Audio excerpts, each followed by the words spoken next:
Hello, hello, hello, boys and girls, ladies and germs. Nigel here again from NigelShaw.com, and today I'm going to share with you and to discuss with you actually what are the downsides of property investing and why actually I'm pretty resistant to investing in real estate, right?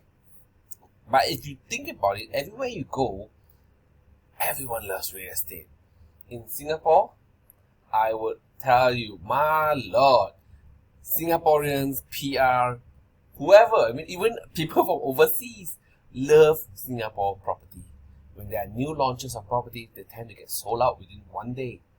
And these properties are not cheap. Singapore property prices are going about 2,000 to 2,500 per square feet.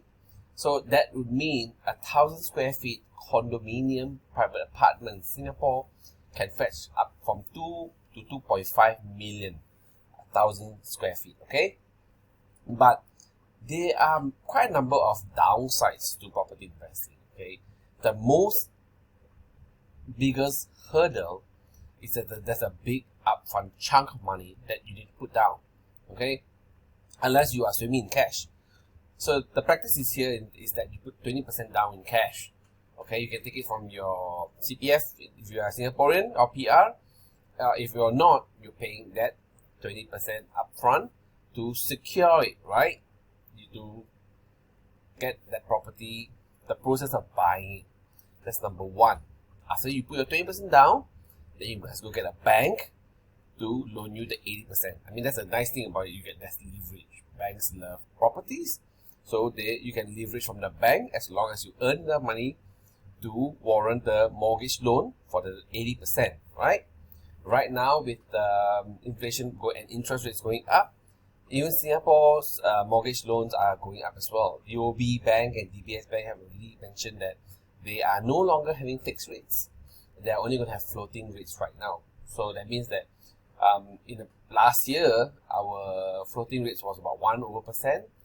I have friends right now who are telling me that they're like, oh my lord, the bank have sent them a letter saying that they will no longer be at base of 1% for mortgage loans. They'll be going at a minimum of 2.75%, right? So that's number one.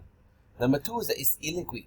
So say for example, you have if you have property and you really need cash very urgently, say something terrible happened or something wonderful happened, you want to invest in something and you need to pull out cash. You can't just pull out cash just like that, Banks also won't loan you unless you have the capability to repay back the loan. And you can't sell it just like, like if I want to sell the property today, tomorrow it must be sold. And but then the next day the money be in your bank. No, that's a process. It takes around 3-6 months. So it's very illiquid. That means it's not easy to liquidate or pull out your money from property, okay? From property investment, okay? That's number two. Number three, there's risk of problem tenants. Unless you're living in it, then you're the only tenant there, or sort of, right? You're the owner. But there is a problem tenants. We have heard of horror stories of problem tenants where they wreck the place, where your security deposit doesn't cover the amount of damage they do. What happens is there's a crazy amount of damage, from toilet bowls being broken, to sinks being broken, to shit stains and smears and everything around, right? So there are risks of problem tenants or tenants who don't pay. What happens if they squat in your property, right? I haven't added the maintenance.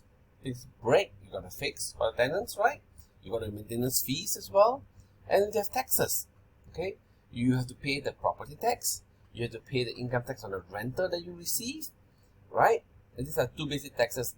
In Singapore, there's also additional taxes. If you buy an additional property, there's this thing called additional buyer's stamp duty, where you pay an additional, 15% of the property price. So a property that's $1 million, you will pay an additional $100,000 for the second property, and then you keep adding and adding and adding. Right, so there's a lot of money that's being outgoing. However, properties are very stable. They tend to be a good store of value, and I think that's why people still love it. If you ask me, it's hard. I'm still very torn in between purely passive, VWRA approach, or the one that domiciled in Ireland, and just it's easy, and then leave it be, because it really depends what kind of lifestyle you want. Properties are very physical, so if you like physical stuff, yeah, properties is the way. And if you like to play with leverage, properties is the way. For me, I think there's more downsides than pros. Unless I reach a point in my life where I just want something really stable with poorer returns, especially properties in Singapore, I might just want to invest in dividend stocks or stocks all around the world. BWRA works very well for me. And those are the 5 property investment downsides. Do you have any downsides you can add to that, or any upsides that I miss? Let me know. Take care. Bye.